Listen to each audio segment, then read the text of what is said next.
There's no question that having an AI chatbot answer questions using your own business data is essential today. The problem is, the common solutions are incredibly complicated. They force you to deal with things like document chunking, embedding generation, and vector databases. In this tutorial, we'll bypass that complexity entirely. I'll show you how to build a free, custom-trained chatbot that uses Google Drive as its knowledge base. It will be able to answer any question about your business and can seamlessly manage a human handoff whenever it's needed. To see it for yourself, you can find a link to the live demo in the description of this video. Okay, so the first thing you need to do is open up your Google Drive. Once you're in your Drive, click on the New button and then select New Folder. Let's name this folder something clear and easy to remember. I have already created mine. This folder is going to be the dedicated home for all the information your chatbot will use. It's really important that you only store files related to this specific chatbot here to keep everything organized. Now, inside this folder, you have to create the files that will hold your product details. You have a choice here. You can create a single Google Doc with all of your product information, or you can create multiple documents if that's a better way to organize your data. For example, you might want a separate file for each product. For the purpose of this tutorial, I have created one document and populated it with information about a specific product. I have used publicly available data on the personal loan product from Santander UK Bank. I have copied all the relevant details about this loan product and have pasted it directly into this document. Make sure you have included all the necessary information that you want your chatbot to be able to access. And that's it. You've successfully completed the very first step in setting up the knowledge base for your chatbot. For the next step, you are creating the Google App Script project right inside your Google Drive. Go ahead and create a new app script file by clicking on New, then More, and then selecting Google App Script. When you click on it, the App Script editor will open for you in a new tab. If you're interested in what AppScript is, please check out the related video on the topic.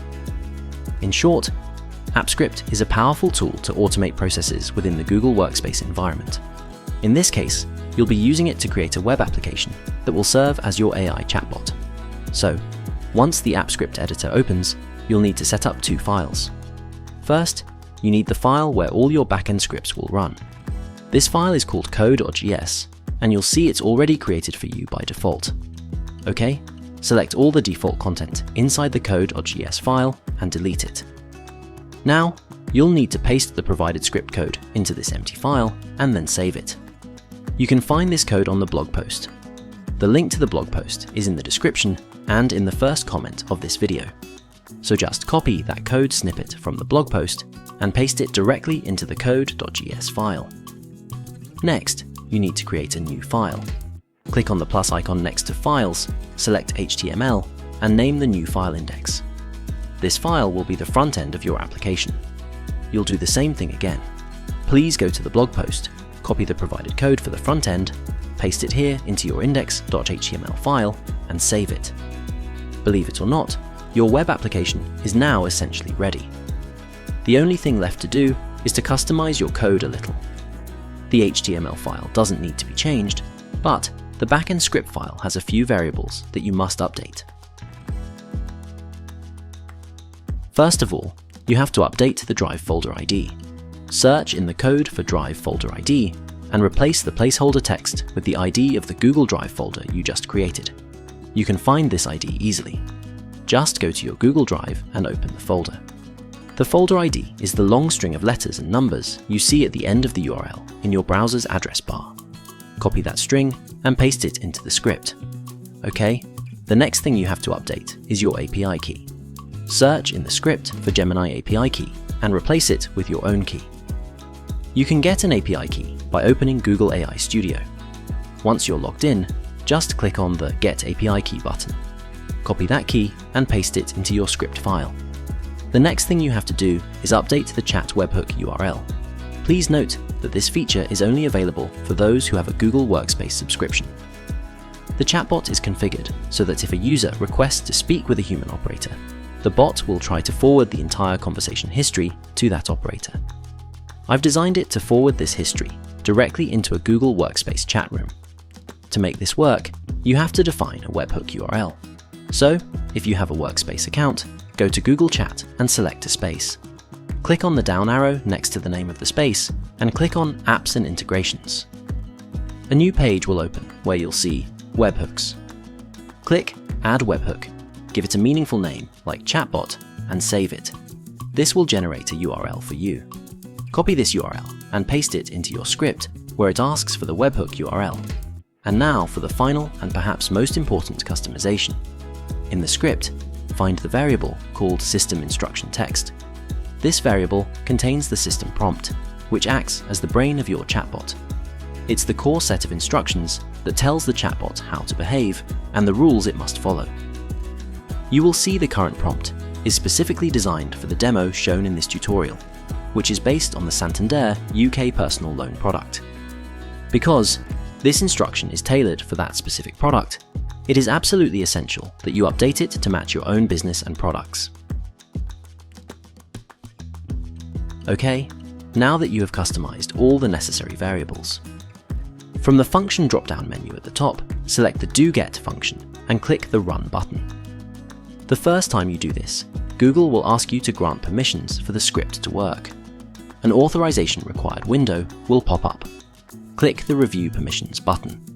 You'll need to choose the Google account you're using for this project.